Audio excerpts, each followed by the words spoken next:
Om Namo Bhagavate Vasudevaya, Om Namo Bhagavate Vasudevaya, Om Namo Bhagavate Vasudevaya. Welcome to today's live reading from Ramayana, story of Lord Ram, compiled by His Holiness Bhakti Vikas Swami.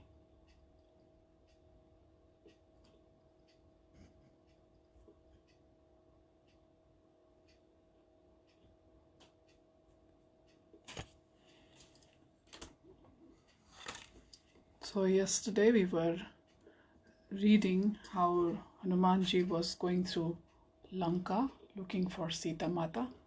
Then he found her and he described to Sita Mata about who he was and why he had come and who had sent him.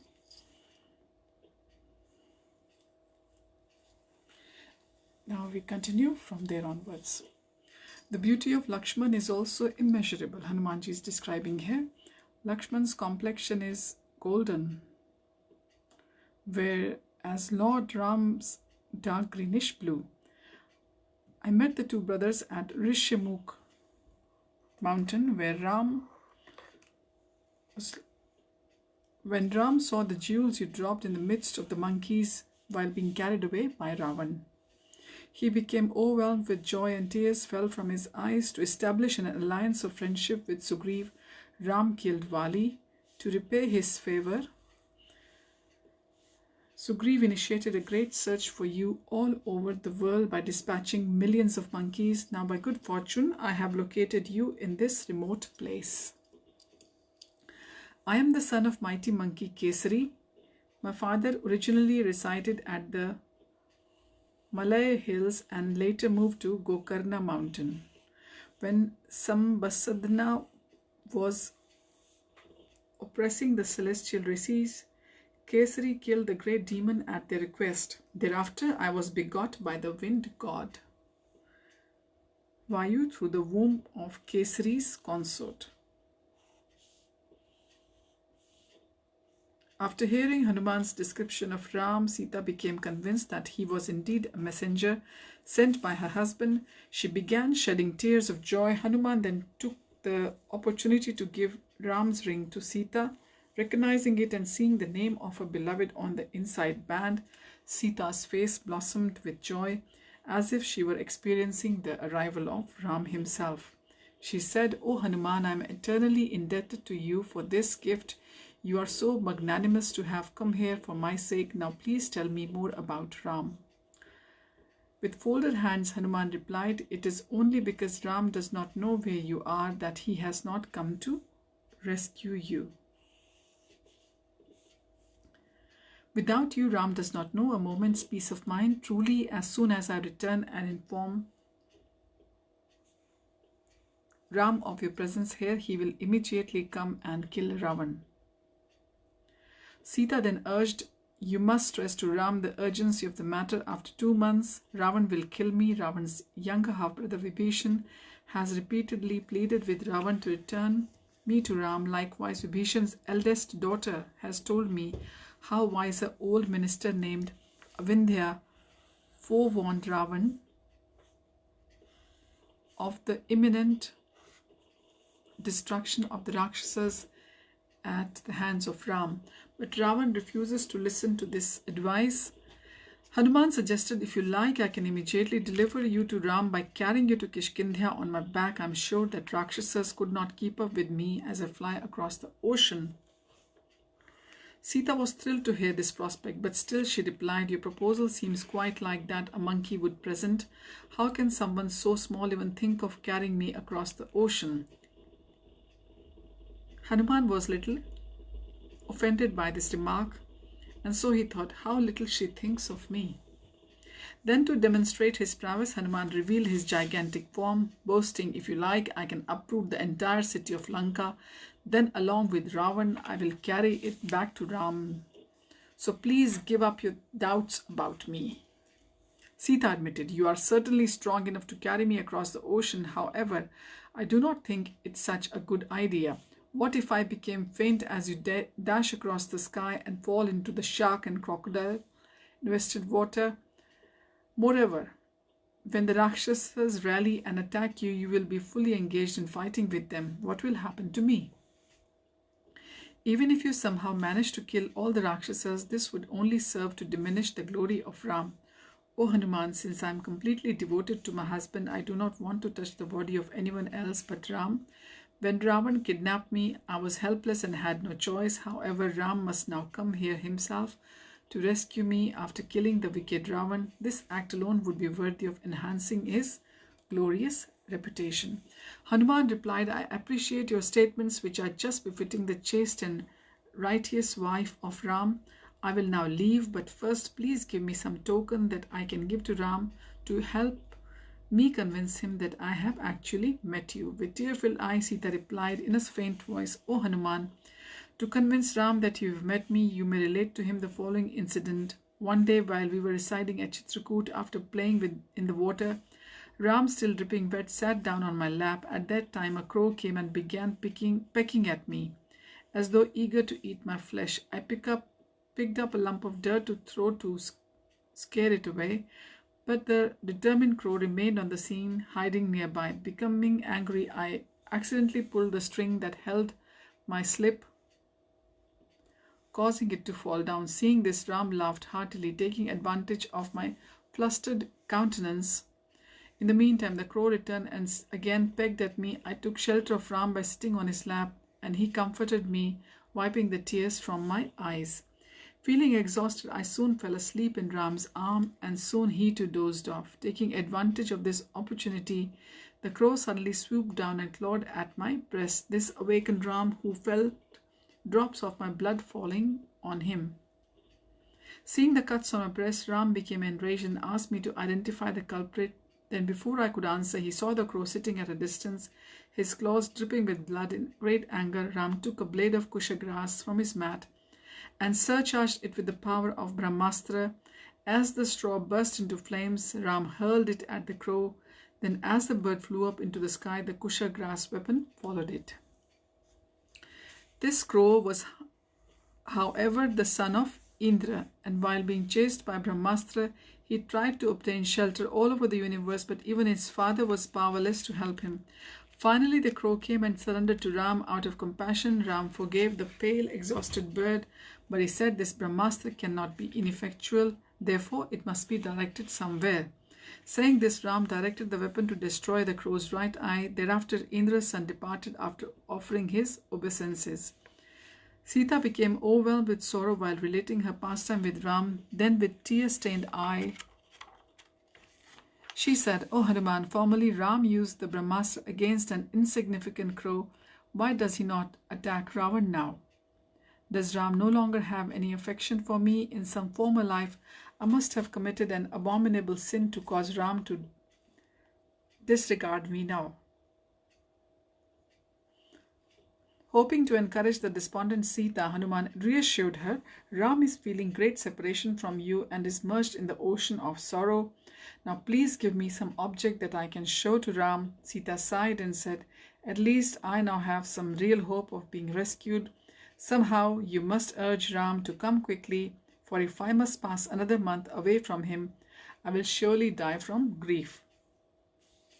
Sita produced a bright jewel from a cloth that she formerly used to ornament her head. Giving it to Hanuman, she said, when Ram sees this jewel, he will remember 3 persons, since it was given to me by my mother as a dowry gift in the presence of Ram and his father. O Hanuman, please return quickly and urge Ram to quickly terminate my unbearable offering.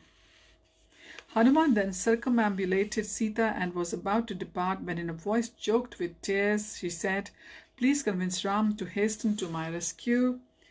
Hanuman replied, do not worry, soon you shall see Ram, Lakshman and all the heroic monkeys as they come here to slay Ravan and the Rakshasas. Sita pleaded, please stay for just one more day. By your association, I have gained some small relief from my intolerable miseries. Oh, why do I even bother to raise my hopes? How will the monkeys be able to cross the vast ocean? I do not think that even Ram and Lakshman have the capacity, but only Garud, Vayu or yourself, Hanuman. I know you could rescue me single-handed. However, I request that you somehow enable Ram to kill all the Rakshasas and save me from that will eternally enhance his glorious reputation. Hanuman replied, all the monkeys in Sugriva's army are equal or superior to me. Surely they will all easily reach Lanka. It is only inferior persons like me that are sent on errands. Please give up your doubts for good. If need be, I will cross over the ocean carrying Ram and Lakshman on my back. Sita then replied, O Hanuman, I again urge you to see that my rescue is hastened. I do not know how much longer I shall be able to survive under these conditions. I will give you one more message for Ram. Remind him of the time he painted my cheeks with the red mineral to replace the decorations that had worn off.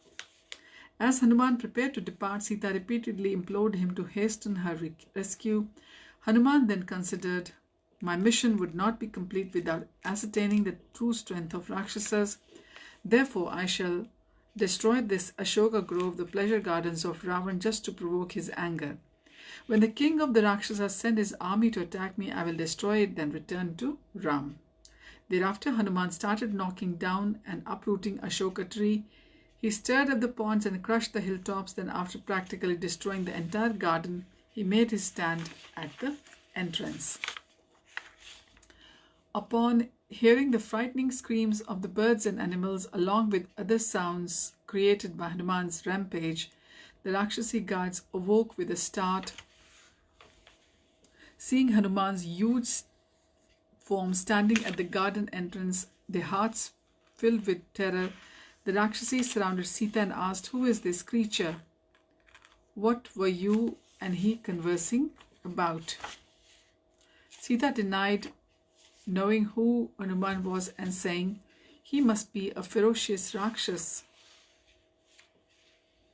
Since you are all Rakshasis, it is you that should know him, not I. I am too terrified by his huge frightening appearance. While some of the Rakshasis remained guarding Sita, others went and reported the matter to Ravan. Reverently bowing to their king, the Rakshasis said, O huge powerful monkey has come. After talking to Sita, he devastated the entire Ashoka grove except for the small area where Sita stays. When we asked Sita about him, however, she claimed not to know him. Ravan immediately became enraged and dispatched 8,000 Rakshasas to go and capture Hanuman. When the army came before him brandishing their weapons, Hanuman further expanded his form and began lashing his tail violently, making a sound so loud that it reverberated throughout the Lanka. Hanuman then challenged, I am a servant of Lord Ram. If I like, I can kill 1,000 Ravans. As Hanuman roared menacingly, the Rakshasas were struck with fear. Regardless, they began attacking him from all sides. Hanuman grabbed an iron bar lying at the gate, and while flying through the air, he slaughtered the whole Rakshas army. The few survivors hurried back to Ravan to inform him of the massacre. Upon seeing the news, Ravan's eyes rolled with rage. He then ordered the extremely powerful son of Prahasta named Jambumali to go and fight Hanuman. Meanwhile, Hanuman began to destroy the immense temple of the Rakshasas' guardian city located at the Ashoka grove. As he climbed up the edifice, which was as big as a large hill, Hanuman tore it to pieces with his claws, making the crashing sounds that reverberated throughout Lanka. Hanuman then shouted, may there be victory for Ram and Lakshman. My name is Hanuman. I will now destroy Lanka within the sight of the Rakshasas. Although the sound of Hanuman's voice struck terror into their hearts, the 100 guards of the sanctuary took up their weapons and surrounded him. The enraged Hanuman then broke off one of the temple columns and, assuming a terrible aspect, he whirled the column around so that fire was generated as it struck other pillars. Thus, as Hanuman destroyed the guards within the blazing pillar, the entire edifice became engulfed in flames. Again and again, Hanuman shouted, let there be victory for Ram, Lakshman, and the monkeys. Jambumali then arrived on the scene, riding upon a chariot drawn by the donkeys. While the twanging of his bow filled the entire sky with its awesome vibration, without wasting time, Jambumali struck Hanuman in the mouth with one arrow and his arms with 10 more. As blood covered his entire face, the infuriated Hanuman grabbed a huge rock and hurled it at Jambumali with great force. Jambumali, however, broke it to pieces with 10 arrows. Hanuman then uprooted a tree and began to whirl it around Jambumali, easily breaking the tree into pieces with 4 arrows. Even before it left Hanuman's hands, the Rakshas then pierced Hanuman's arms with 5 arrows and his chest with 10 more shafts and a dart. Hanuman remained undaunted. The great monkey warrior then picked up an iron bar and twirled it forcefully, smashing it against Jambumali's chest. The iron bar hit the Rakshasa so violently that his head, legs, chariot and donkeys could no longer be distinguished from one another. Hearing of Jambumali's death, Ravan became further enraged and commanded the 7 sons of his chief minister to attack Hanuman with large army. Thereafter the Rakshasas approached the Ashok grove upon the chariots. They saw Hanuman stationed at the garden's arched gate. The Rakshasas immediately began showering their arrows so heavily that Hanuman was momentarily obscured from the view. Hanuman, however, leaped into the sky, thus avoiding their onslaught. He then charged, roaring loudly. Within moments, Hanuman struck down their innumerable Rakshasas with his hands and feet, while he tore others to pieces with his nails. Others were crushed by the impact of Hanuman's chest and thighs, while others fell to the ground, stunned with fear from Hanuman's roar. When all 7 of the chief minister's sons were slain, the remaining warriors panicked and fled. Hanuman returned to the archway, awaiting further combat. Ravan then sent 5 of his leading generals along with the large army, saying, "I want you to capture this Hanuman, for he could not be a mere monkey. He must be a super powerful being." Okay, we'll carry on from here onwards next time. Thank you for joining. Om Tat Sat. Hare Krishna.